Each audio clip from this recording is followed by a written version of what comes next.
দশম গ্রেডের দাবিতে সমাবেশ করছে সরকারি প্রাথমিক বিদ্যালয়ের সহকারী শিক্ষকরা। সকাল 10টায় কেন্দ্রীয় শহীদ মিনারে জড়ো হন দেশের বিভিন্ন প্রান্ত থেকে আসা শিক্ষকরা। তারা বলেন, 13তম গ্রেডে বেতনভুক্ত হওয়া শিক্ষকদের মূল্যায়ন করা হয়েছে তৃতীয় শ্রেণীর কর্মকর্তা হিসেবে। শতভাগ পদোন্নতির পাশাপাশি সব ধরনের বৈষম্য দূর করার দাবি শিক্ষকদের। এমন গ্রেডে থাকা শিক্ষকদের অমর্যাদার শামিল বলে মনে করেন তারা। শিক্ষকরাই দেশ গড়ার কারিগর উল্লেখ করে তারা বলেন, দ্রুত সময়ে দশম গ্রেড বাস্তবায়ন করতে হবে। দ্বিতীয় শ্রেণীর কর্মকর্তা হিসেবেও মূল্যায়নের দাবি এই শিক্ষকদের। এ বিষয়ে আরও জানাতে কেন্দ্রীয় শহীদ মিনার থেকে যুক্ত হচ্ছেন সহকর্মী আরিফুল ইসলাম। আরিফ, সমাবেশের বিষয়ে জানতে চাই, তারা আসলে কর্মসূচি চালিয়ে যাবার কথা বলছেন যদি দাবি না মানা হয়, সেক্ষেত্রে বিস্তারিত জানাবেন আমাদের।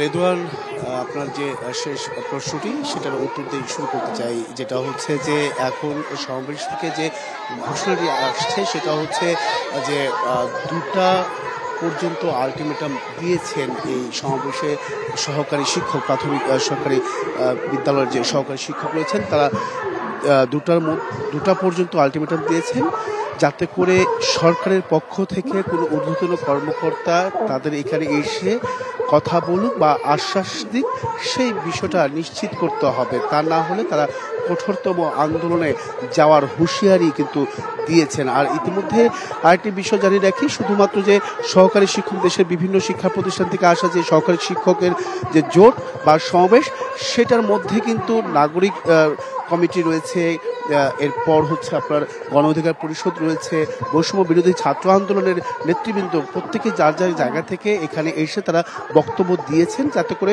বৈষম্যহীন বাংলাদেশ গড়ার যে প্রত্যয় তারা দেখেছেন বা গণ অভ্যুত্থানের পরবর্তীতে দেশে আর কোনো ধরনের বৈষম্য থাকবে না, সেই বিষয়টি নিশ্চিত করতে। তাহলে একজন শিক্ষক প্রাথমিক বিদ্যালয় থেকে যে দেশ গড়ার কারিগর, যে শিক্ষকরা বিশেষ করে যারা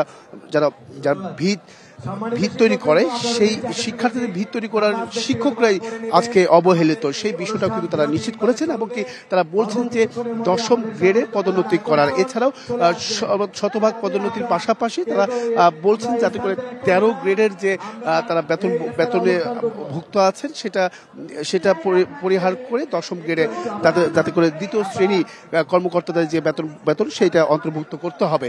তা না হলে কিন্তু আসলে কঠোরতম আন্দোলনে যাওয়ার কিন্তু হুঁশিয়ারি তারা দিয়েছেন। ইতিমধ্যে আরেকটি বিষয় জানিয়ে রাখি রেদন, যে এখানে মূলত শিক্ষক যারা আছেন, সহকারী শিক্ষক, তারা মূলত এই যেহেতু জুমাবার, সেক্ষেত্রে জুমা নামাজ পর্যন্ত তাদেরকে আলটিমেটামও দিয়েছে, মানে বলা যায় 2টা পর্যন্ত। এবং কি জুমার পরে গণ অধিকার পরিষদের সভাপতি নুরুল হক নূর তিনি কিন্তু এসে এখানে বক্তব্য দিবেন, তাদের পক্ষে বক্তব্য বা রাখবেন বলে কিন্তু আমরা জানতে পেরেছি। তো এই ছিল আসলে এখান থেকে সবশেষ। পরবর্তীতে নতুন কোনো তথ্য পেলে অবশ্যই জানানোর চেষ্টা করবো রেদওয়ান। জি, অর্থাৎ বেলা 2টা পর্যন্ত আলটিমেটাম দিয়েছেন তারা। আপনাকে ধন্যবাদ আরিফ।